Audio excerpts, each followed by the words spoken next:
Bismillahirrahmanirrahim. Assalamualaikum warahmatullahi wabarakatuh.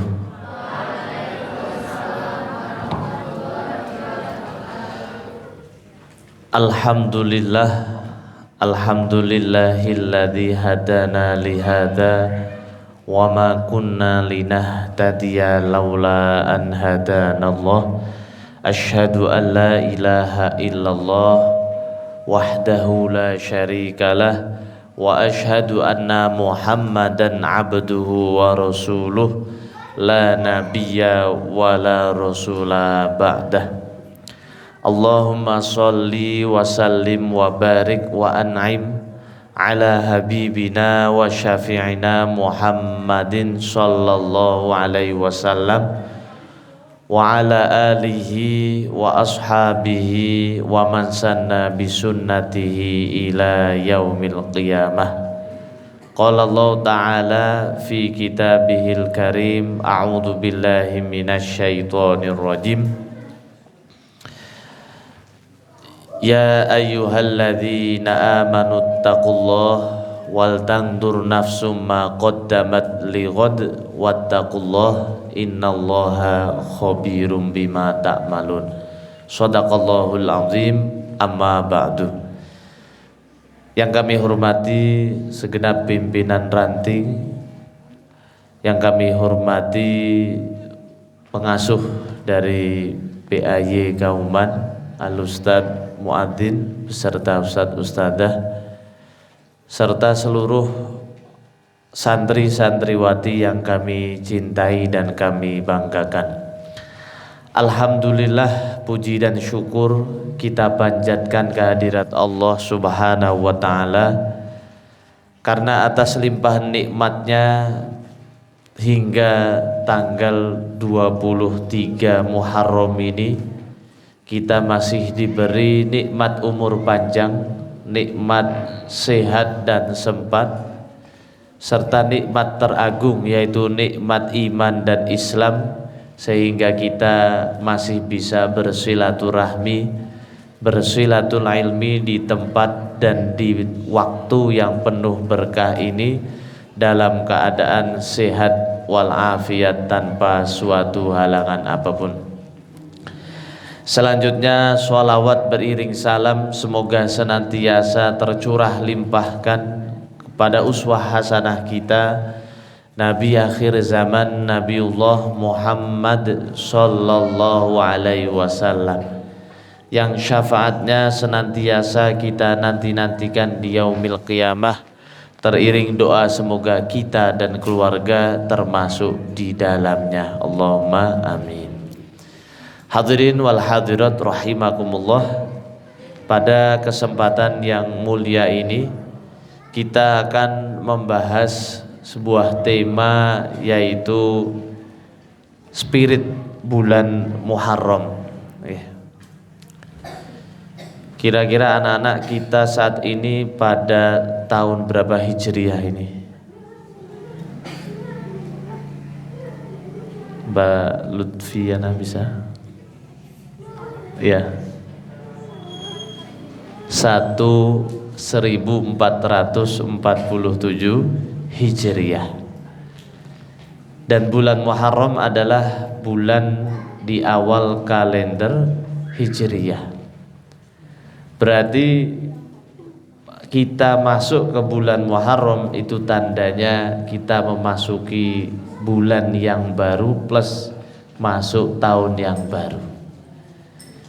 Akan tetapi pertanyaannya, sudah berapa banyak pergantian tahun ini kita lewati, kita peringati, akan tetapi berapa banyak hikmah dan pelajaran yang kita bawa untuk mengarungi bekal kehidupan kita yang selanjutnya.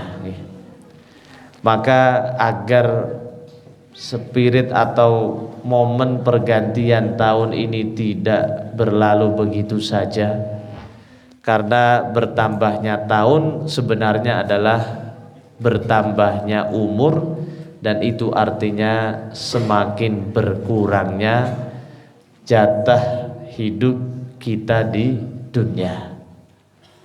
Maka mari kita gali spirit dan juga semangat apa yang bisa kita bawa untuk mengarungi 1 tahun ke depan agar tahun ini bisa lebih baik, bisa lebih maksimal dalam kebaikan dibanding tahun-tahun yang sebelumnya.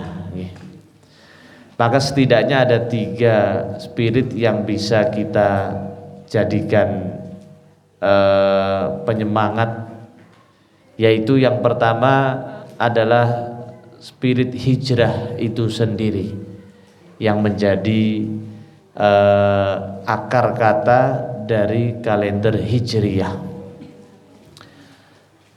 di mana Umar bin Khattab radhiyallahu anhu ketika beliau menjadi khalifah, beliau berijtihad untuk memiliki kalender sendiri, kalender Islam sendiri, yang mana beliau bingung kapan memulai tahunnya itu.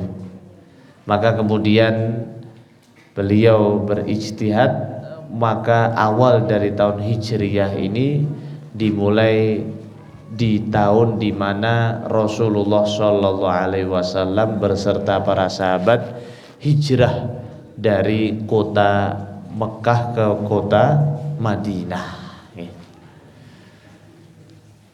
Dan hijrah ini bisa dikatakan sebagai turning point, sebagai titik balik kebangkitan Islam yang semakin pesat, dan ditandai dengan adanya piagam Madinah, perjanjian Madinah yang dipimpin oleh Rasulullah Sallallahu Alaihi Wasallam bersama, disepakati oleh tidak hanya orang muslim saja, akan tetapi disepakati oleh orang-orang non muslim, oleh orang dari berbagai macam suku Arab saat itu, kemudian bersatu dalam kerukunan dan dalam kebersamaan.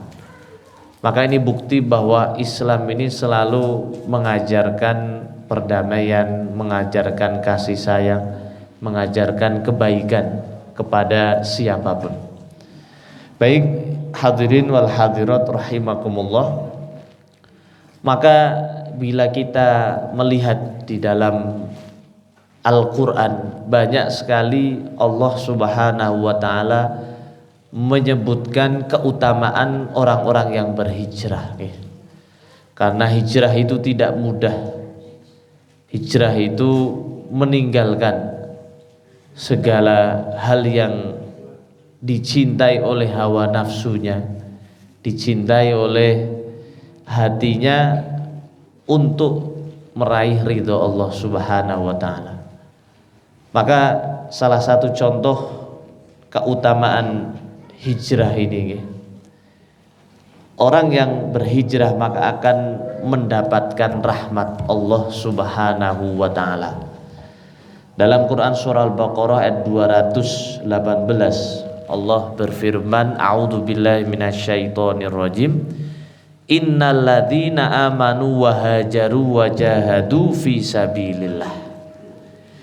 Sesungguhnya orang-orang yang beriman dan orang-orang yang berhijrah di wajahadu dan berjuang di jalan Allah, ulaika yarjuna rahmatallah, mereka itulah orang-orang yang mengharap rahmat Allah. Wallahu ghafurur rahim, dan Allah Maha Pengampun lagi Maha Penyayang. Artinya orang-orang yang beriman, berhijrah dan berjihad di jalan Allah, dan insya Allah para santri-santriwati ini termasuk orang-orang yang berjihad fi sabilillah, sebagaimana hadis Nabi, man kharaja fi thalabil ilmi kana fi sabilillah. Mereka itulah orang-orang yang mengharap rahmat Allah, dan kalau sudah mendapat rahmat Allah, seberapapun ibadah kita insya Allah akan disempurnakan oleh Allah. Nabi Shallallahu Alaihi Wasallam seorang nabi yang mulia, pemimpin para nabi, beliau saja mengakui kalau hanya mengandalkan amalnya saja belum bisa memenuhi syarat untuk bisa masuk surga. Lalu dengan apa ya Rasulullah? Illa ayyataghammadaniyallahu birahmah, kecuali Allah mencurahkan, mengaruniakan rahmatnya kepadaku. Maka kalau ada ibadah yang tidak mendatangkan rahmat Allah, berarti perlu diperbaiki ibadahnya. Maka yang pertama, hijrah akan membuahkan karunia rahmat Allah tercurah kepadanya. Kemudian yang kedua, hijrah juga bisa menjadi sebab seseorang diampuni, dihapuskan dosa-dosanya oleh Allah Subhanahu wa taala. Hal ini berdasar Quran surah Ali Imran ayat 195. Allah berfirman, a'udzubillahi minasyaitonirrajim, falladzina hajaru wa jahadu. Mohon maaf, falladzina hajaru wa ukhriju min diyarihim, yaitu orang-orang yang berhijrah, wa akhraju min diyarihim, dan diusir dari kampung halamannya, wa udzu fi sabili, yang disakiti di jalanku, wa qutilu wa qatalu wa qutilu la ukaffiranna anhum, yang berperang dan juga meninggal dibunuh ketika perang, la ukaffiranna anhum sayyi'atin, sungguh aku akan hapus dosa-dosanya atau kesalahannya. Kemudian apa? Wala udkhilannahum jannatin tajri min tahtiyal anhar, dan Allah akan memasukkan orang-orang berhijrah, orang-orang yang diusir dari kampung halamannya, orang-orang yang berjuang di jalan Allah walaupun disakiti, maka Allah akan masukkan ke dalam surganya. Kemudian yang ketiga, orang yang berhijrah ini akan menjadi bukti kesempurnaan imannya, karena memang tidak mungkin para sahabat itu siap ikut hijrah bersama Rasulullah dari Mekah ke Madinah kecuali mereka memiliki iman yang sempurna. Karena harta, rumah, pekerjaan, semuanya hampir ditinggalkan kecuali hanya bekal yang sedikit yang dibawa oleh para sahabat dan Rasulullah. Sehingga kalau tidak sempurna imannya, pasti tidak akan siap untuk mengikuti perintah untuk berhijrah ini. Hal ini ditegaskan dalam Quran surah Al-Anfal ayat 74. Allah berfirman, a'udzubillahi minasyaitonirrajim, walladzina amanu wa hajaru wa jahadu fi sabilillah, dan orang-orang yang beriman dan berhijrah dan berjihad di jalan Allah, walladzina awaw wa nasaru, dan orang-orang yang memberi tempat kediaman dan memberi pertolongan. Kalau yang tadi para muhajirin, yang memberi tempat dan pertolongan adalah para ansor, golongan ansor. Ulaika humul mu'minuna haqqo, mereka itulah, baik kaum muhajirin, baik kaum ansor, inilah orang-orang yang imannya itu sempurna, benar-benar beriman, tidak diragukan lagi. Apakah itu saja? ternyata tidak. Ayat selanjutnya lahum maghfiratu wa rizqun karim. Kemudian Allah akan memberi ampunan kepada mereka dan memberi rizki, nikmat yang mulia kepada mereka. Maka para sahabat walaupun berhijrah ke Madinah tanpa membawa bekal yang banyak, namun ketika hidup di Madinah Allah muliakan, Allah mudahkan sehingga mereka bisa mendapat ganti jauh lebih baik dari apa yang telah mereka tinggalkan di kota Mekah. Maka ini ada sebuah ungkapan dalam bahasa Arab nih, man taraka syai'an lillah awadallaha khairam minha. Barang siapa meninggalkan sesuatu karena Allah, maka Allah akan berikan ganti yang jauh lebih baik dari apa yang mereka tinggalkan. Kita meninggalkan waktu istirahat untuk sholat malam, kita tinggalkan waktu istirahat untuk ngaji, kita tinggalkan waktu main kita untuk belajar, kita tinggalkan HP kita untuk ngaji. Maka kenikmatan-kenikmatan dari kesenangan dunia tadi bila kita tinggalkan untuk mencari ridho Allah, untuk mencari kebaikan di jalan Allah, maka Allah akan gantikan hal yang lebih menyenangkan dari apa yang kita tinggalkan. Kemudian selanjutnya orang yang berhijrah menjadi sebab seseorang akan mendapat perlindungan dari Allah. Dalam Quran surah An-Nahl ayat 110 Allah berfirman, a'udzubillahi minasyaitonirrajim, tsumma inna rabbaka lilladzina amanu wa hajaru. Kemudian Tuhanmu pelindung bagi orang-orang yang berhijrah mim ba'di ma futinu, setelah mereka mendapat cobaan, tsumma jahadu, kemudian mereka berjihad, wasobaru, dan bersabar, inna rabbaka mim ba'diha laghafurur rahim. Sesungguhnya Tuhanmu setelah itu benar-benar Maha Pengampun lagi Maha Penyayang. Maka ini beberapa keutamaan dari berhijrah.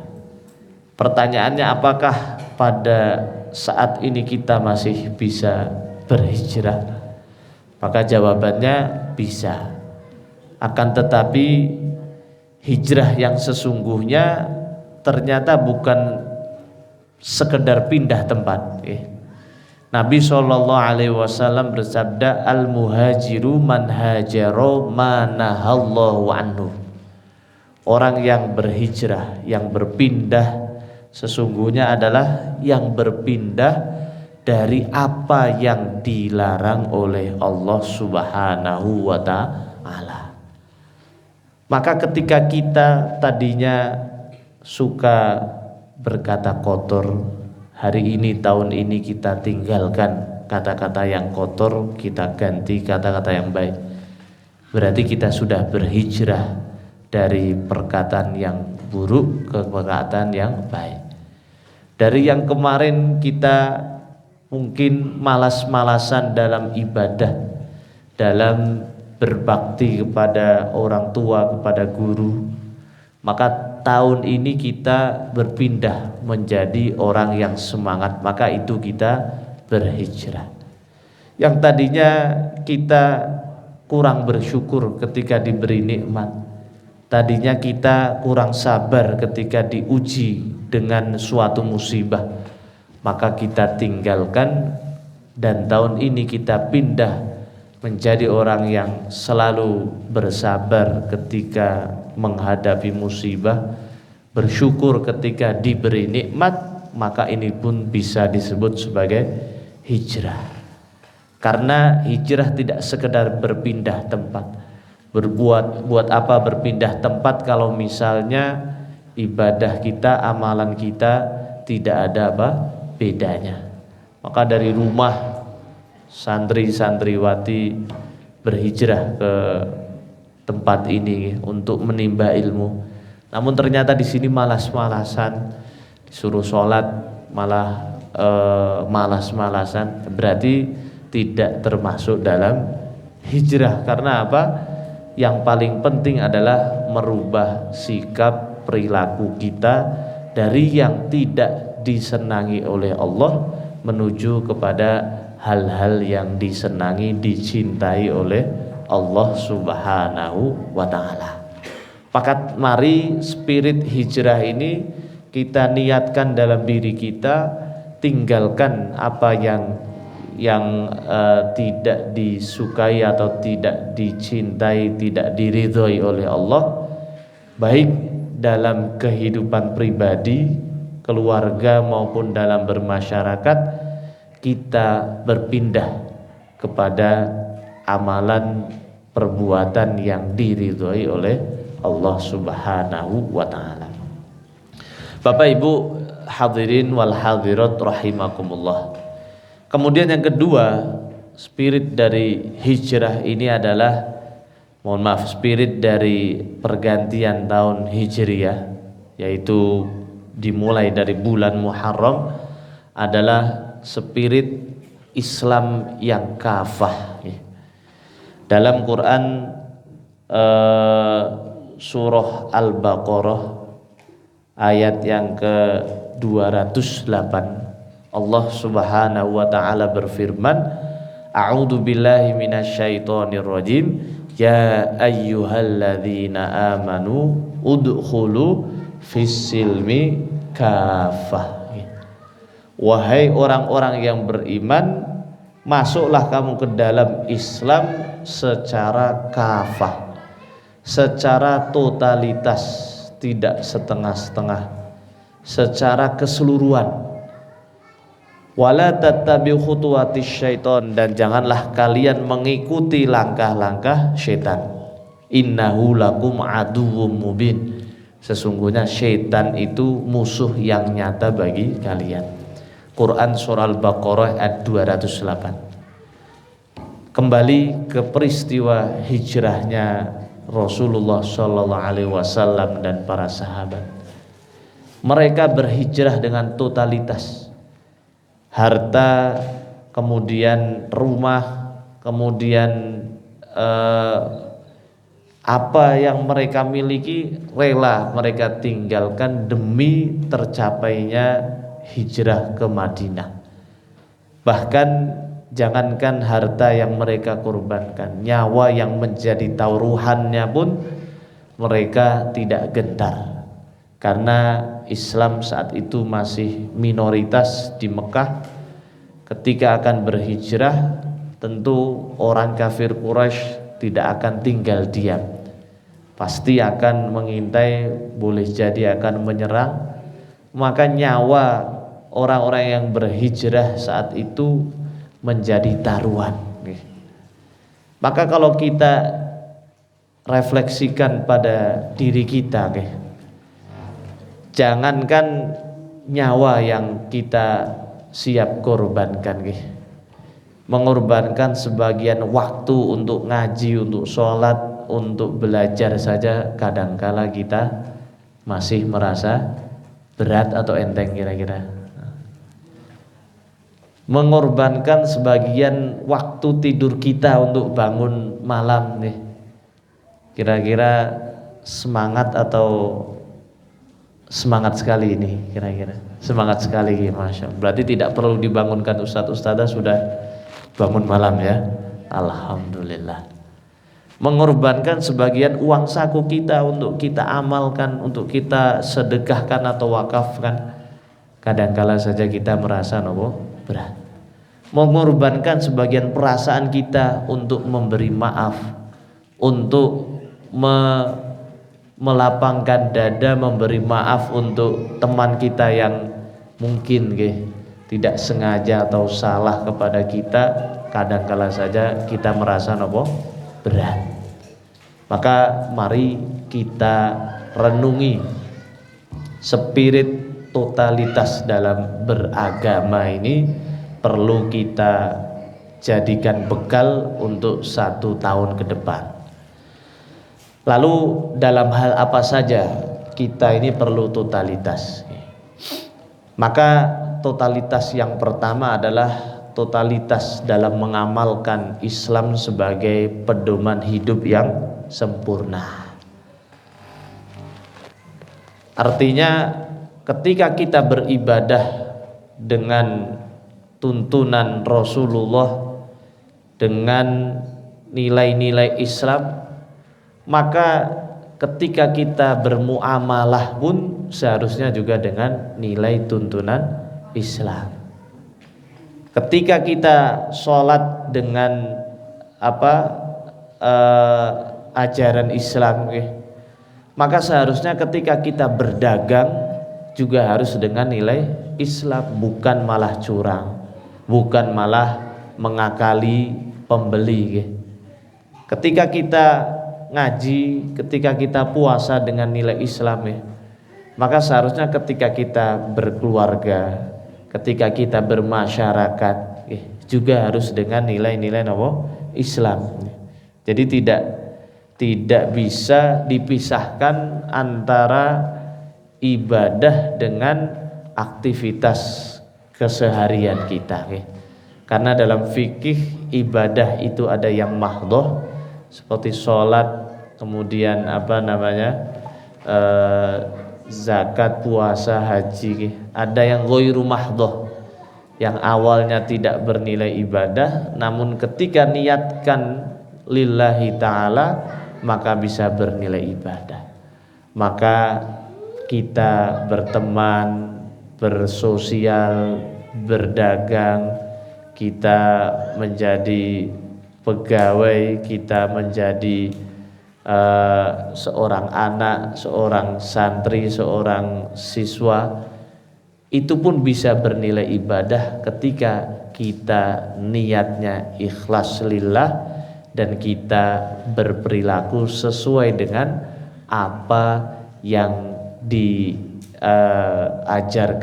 dalam Islam ini.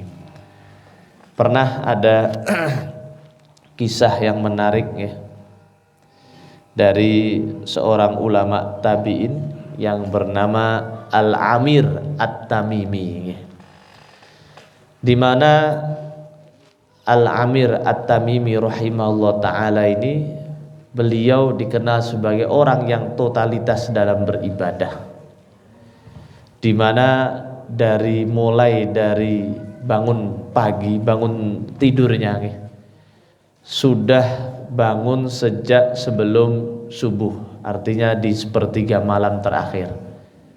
Kemudian beliau menyibukkan dengan ibadah sholat tahajud, sholat witir, zikir, dan ibadah yang lainnya.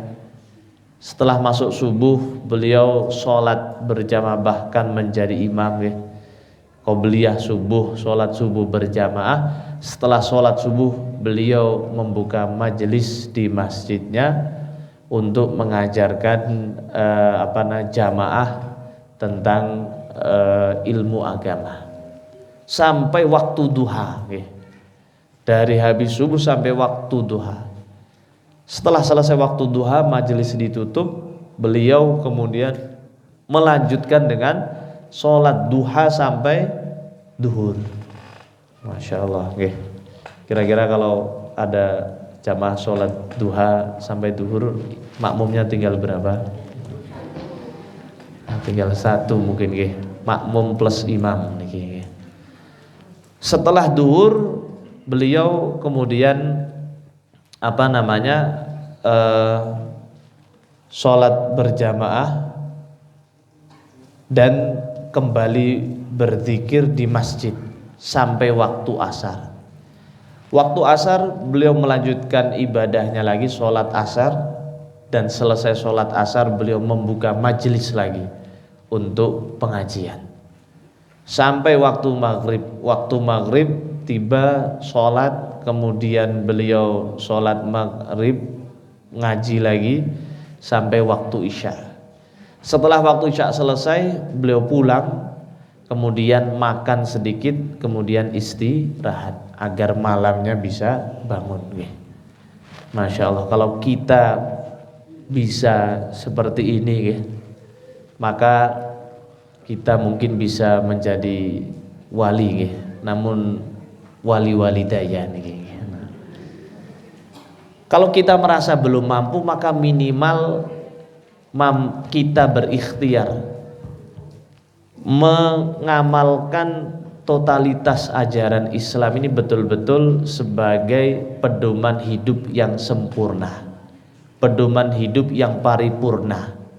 Maka mau kita sedang sholat, sedang puasa, sedang haji, sedang zakat, atau sedang melakukan aktivitas sosial lainnya, kita tetap berusaha mengamalkan, mencerminkan nilai-nilai Islam ada pada diri kita. Kalau yang pelajar ya berarti belajar dengan rajin. Ketika ada temannya yang ngajak bolos nggak mau, ketika yang putri ada cowok yang DM nih untuk ta'arufan contohnya, dijawab atau tidak? Tidak ragu-ragu nih. Maka mantap saja. Kalau itu memang berbanding terbalik dari ajaran Islam, ya kita jawab, kita tolak dengan yang baik. Kembali ke tadi, man taraka syai'an lillah awadallaha khairam minna. Memang kita menolak pacaran pada saat ini, yakinlah Allah akan gantikan, datangkan pasangan yang jauh lebih baik untuk dunia dan akhirat kita.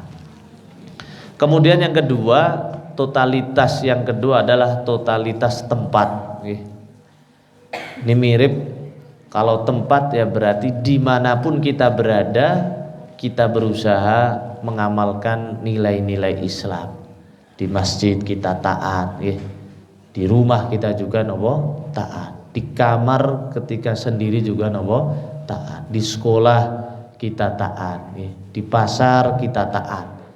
Kadang kan ada orang yang di masjid soleh, ketika di pasar atau ketika di alun-alun menjadi toleh contohnya.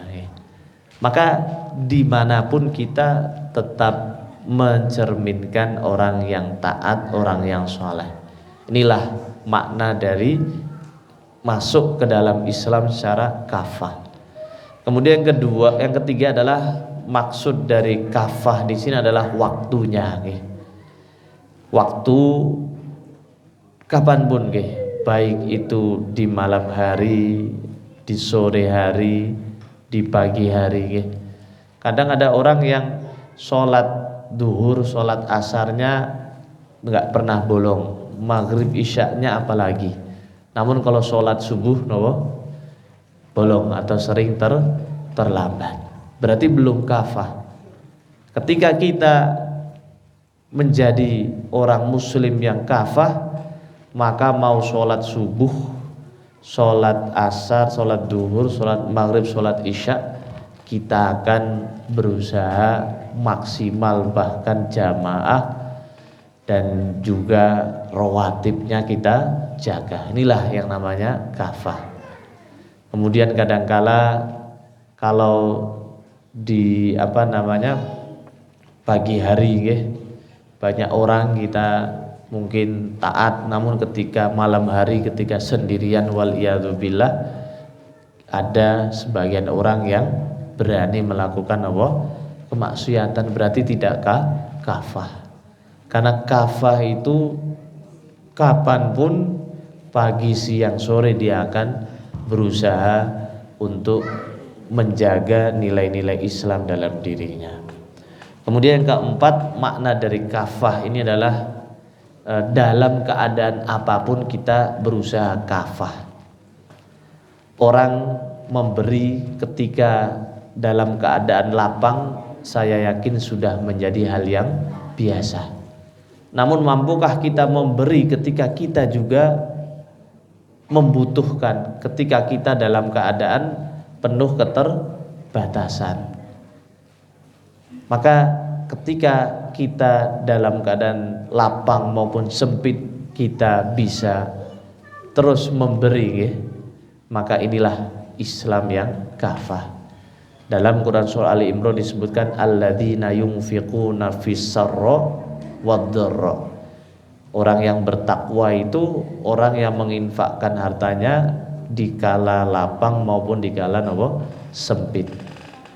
Atau kita bisa terus menjaga nilai Islam ketika kita dalam keadaan sehat maupun dalam keadaan sakit. Dalam keadaan sehat kita mau sholat, mau ngaji mudah. Namun ketika seseorang diuji sakit, maka sholat itu menjadi tantangan tersendiri. Ngaji juga sama. Atau ketika kita sedang dipuji, mungkin mudah kita menyikapinya orang yang memuji tadi dengan sikap yang ramah, yang tidak menyakiti. Namun ketika kita dicaci, mampukah kita tetap menyikapinya dengan ramah, dengan bijak, dengan akhlakul karimah. Maka inilah yang dinamakan Islam yang kafah. Dalam keadaan apapun kita tidak tergoyahkan. Kalau ada orang yang kita bantu mengucapkan terima kasih, mungkin mudah bagi kita untuk membantunya di lain waktu. Namun ada nggak, mampukah kita tetap membantu lagi ketika sebelumnya dia bantu dia tidak mengucapkan terima kasih? Maka dalam Quran surah Al-Insan itu kan disebutkan orang yang ikhlas itu kan innama nut'imukum liwajhillah. Kita ini memberi karena mengharap balasan dari Allah. La nuridu minkum jazaa'aw wala syukura. Kita tidak mengharapkan dari orang yang dibantu tadi pembalasan, balasan atau syukuro. Bahkan sekedar kata ucap terima kasih, matur suwun, syukron jazilan, itu pun tidak berharap. Kalau dikasih ya alhamdulillah, kalau tidak juga tidak apa-apa. Maka inilah Islam yang kafah itu memang perlu diikhtiarkan. Ketika kita menasehati seorang anak sekali, mungkin besok masih semangat untuk menasehati lagi bila dia melakukan kesalahan. Namun kalau sudah berkali-kali dinasehati tetap tidak berubah, wah kira-kira masih semangat atau tidak? Ustadz Ustadzah gimana nih kira-kira? Maka inilah mari kita hidupkan spirit totalitas ini dalam kehidupan kita, baik totalitas yang mencerminkan Islam sebagai pedoman hidup yang kafah, yang paripurna, atau totalitas dalam kebaikan dimanapun, yang ketiga di waktu kapanpun, dan yang keempat adalah dalam keadaan apapun. Kemudian hadirin wal hadirat rahimakumullah, yang ketiga dari spirit Muharram ini yang perlu kita bawa selain spirit hijrah tadi, dan hijrah yang sebenarnya adalah hijrah meninggalkan dari apa yang dilarang oleh Allah menuju sesuatu yang dicintai dan diridhoi oleh Allah. Yang kedua adalah spirit totalitas kafah dalam berislam, dan yang ketiga adalah spirit muhasabah. Karena pergantian tahun berarti bertambahnya umur merupakan tanda bahwa kesempatan hidup kita semakin berkurang. Maka kalau orang bijak, semakin berkurang kesempatannya, maka dia akan semakin memaksimalkan untuk perbekalan di kehidupan yang selanjutnya. Nabi SAW bersabda, Al-kayyisu man dana nafsahu wa amila lima ba'dal maut. Orang yang cerdas adalah orang yang bisa mengontrol hawa nafsunya dan bisa selalu berbuat yang perbuatannya ini mendatangkan bekal untuk kehidupan setelah kita mati. Kemudian Maimun bin Mihran juga beliau mengatakan, la yakunul abdu taqiyan hatta yuhasibu nafsahu asyaddu muhasabatan. Seseorang tidak akan disebut sebagai orang yang muttaqi, orang yang bertakwa, kecuali dia bisa mengevaluasi, menghitung-hitung amalnya sendiri lebih teliti, lebih semangat dibanding dia menghitung amal-amalnya orang lain. Kemudian Umar bin Khattab juga berpesan, hasibu anfusakum qabla an tuhasabu.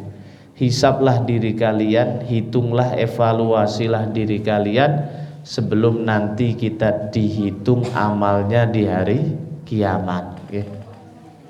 Wazinu anfusakum qabla an tuzanu, dan timbanglah amal kalian sebelum nanti kita ditimbang di hari kiamat.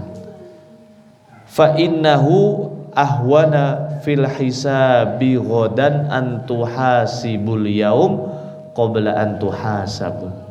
Maka sesungguhnya orang yang bisa mengevaluasi, bisa menimbang, mengukur dirinya sendiri sebelum nanti dihitung di hari kiamat, maka akan meringankan hisabnya di hari kiamat.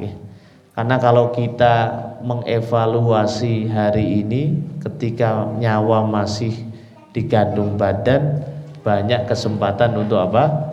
Mengistighfari, mentaubati, memperbaiki, melengkapi.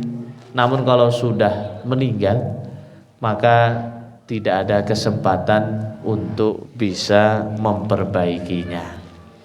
Hadirin wal hadirat rahimakumullah. Imam Al-Ghazali dalam kitabnya Ihya Ulumuddin, beliau mengatakan, i'lam annal abda kama yanbaghi ayyakuna lahu waqtun fi awwalin nahar yusyaritu fihi nafsahu ala sabilit tausiyah bil haqq. Ketahuilah bahwa sebagaimana seharusnya seorang hamba itu memiliki waktu di awal hari, ya bisa di subuh hari atau di pagi hari minimal, untuk berjanji kepada dirinya sendiri untuk berpegang teguh pada sabilil haq, pada jalan kebenaran, pada kebaikan. Kemudian apa? Wa yambaghi ayyakuna law fi akhirin nahar sa'atun yutalibu fiha an-nafas wa yuhasibuha ala jami'i harakatiha wa sakanatiha.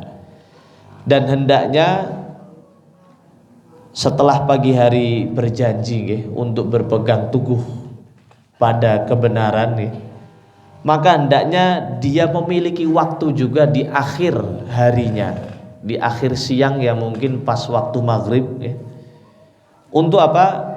Menuntut jiwanya dan memperhitungkan jiwanya atas segala gerak-geriknya plus atas segala diamnya jiwa ini. Jiwa ini, nafsu ini kalau mungkin menggerakkan anggota tubuh kita untuk hal-hal yang tidak baik, itu harus dipertanggungjawab, dimintai pertanggungjawaban. Atau mungkin diamnya, memang kita tidak mukul orang, kita tidak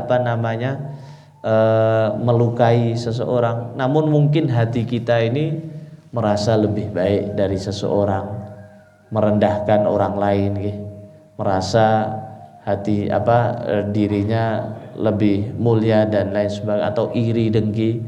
Maka nafsu ini baik dalam diamnya anggota tubuh maupun gerakannya perlu dimintai pertanggungjawaban.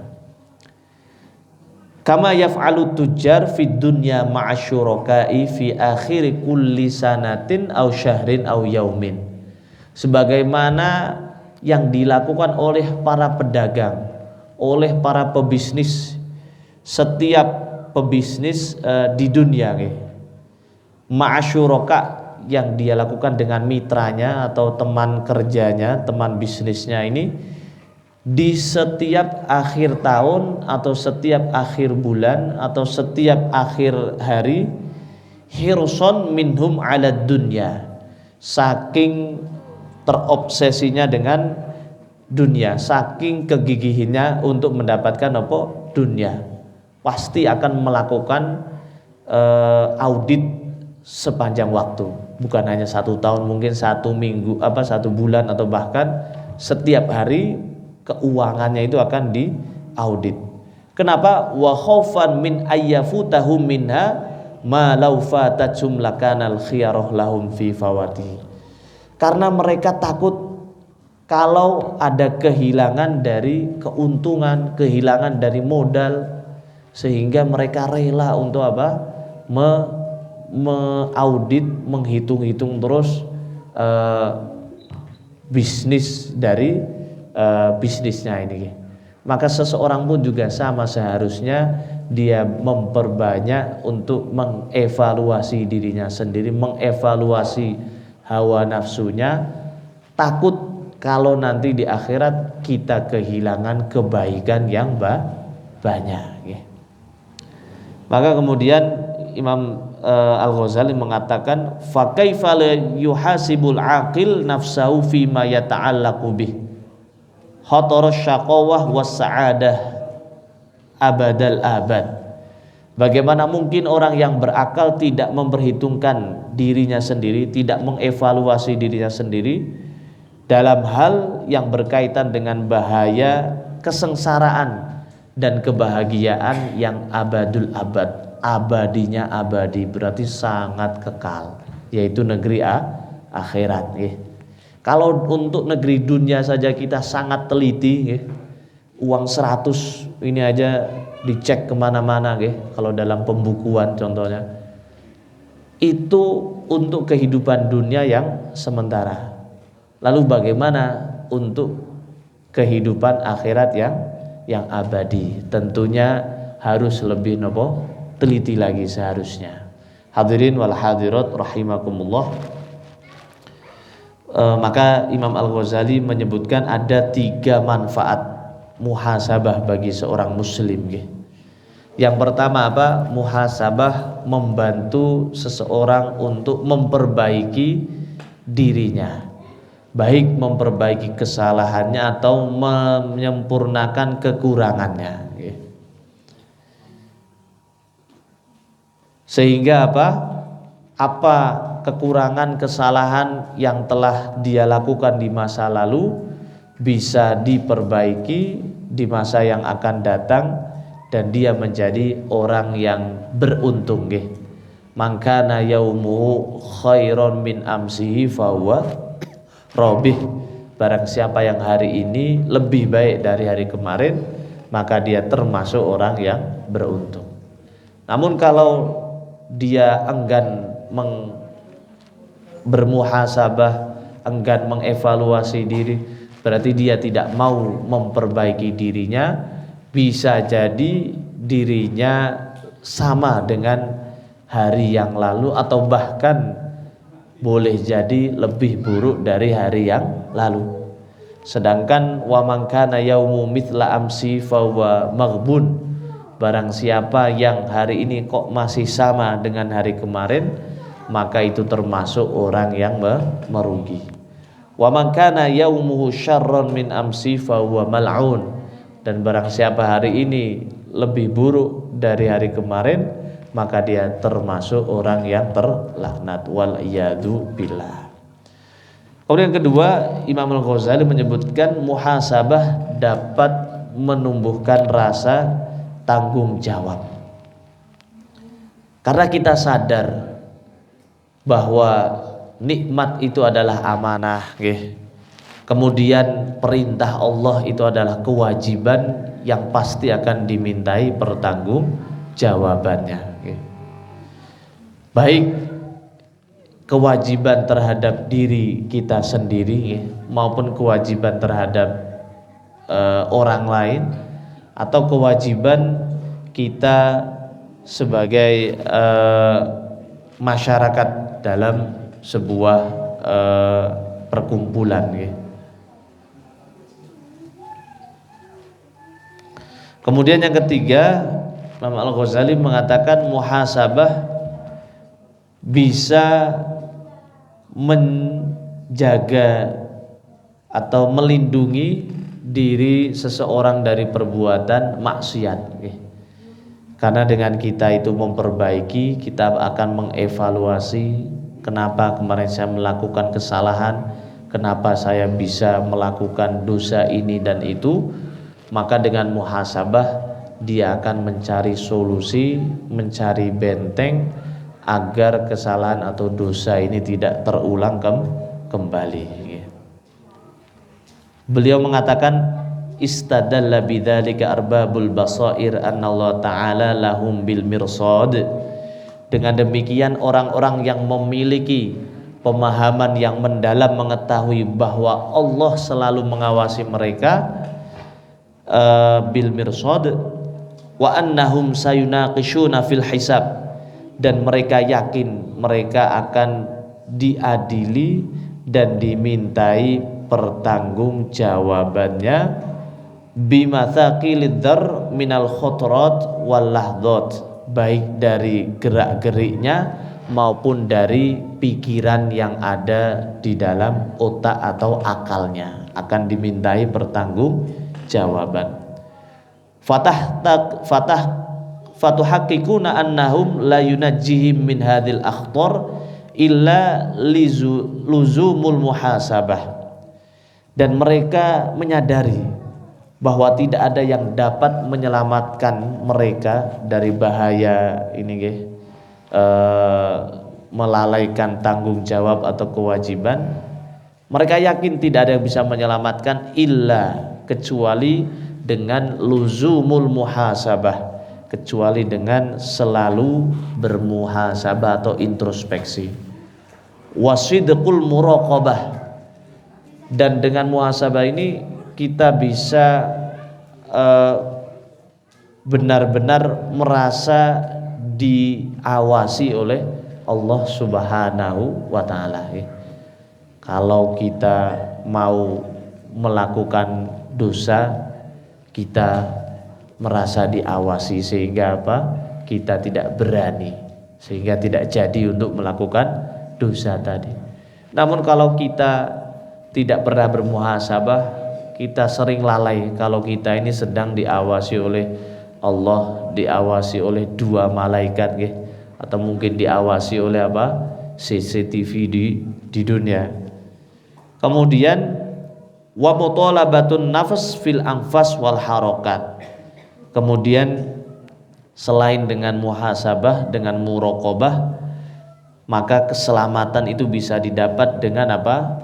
Meminta hawa nafsu kita, artinya mengontrol, mengendalikan hawa nafsu kita, baik dalam setiap tarikan nafasnya ataupun dalam setiap gerakannya.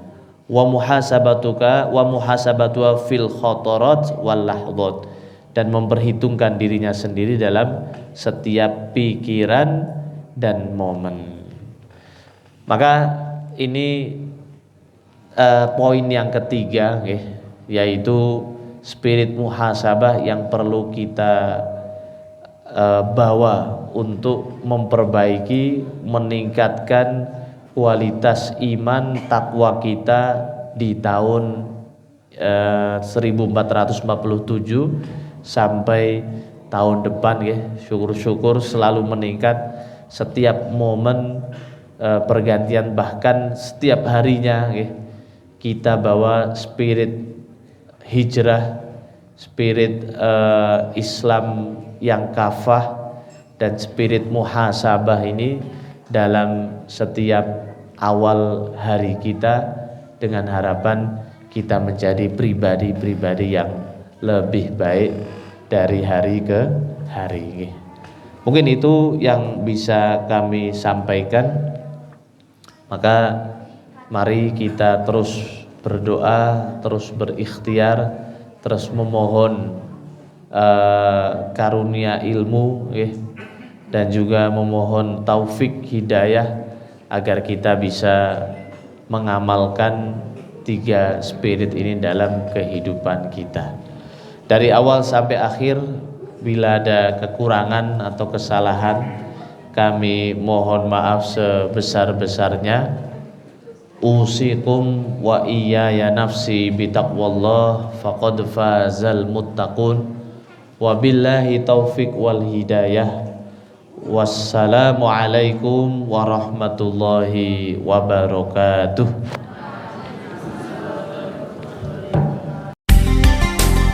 98 FM Purnama Sidi Wonosobo, mencerahkan, inspiratif.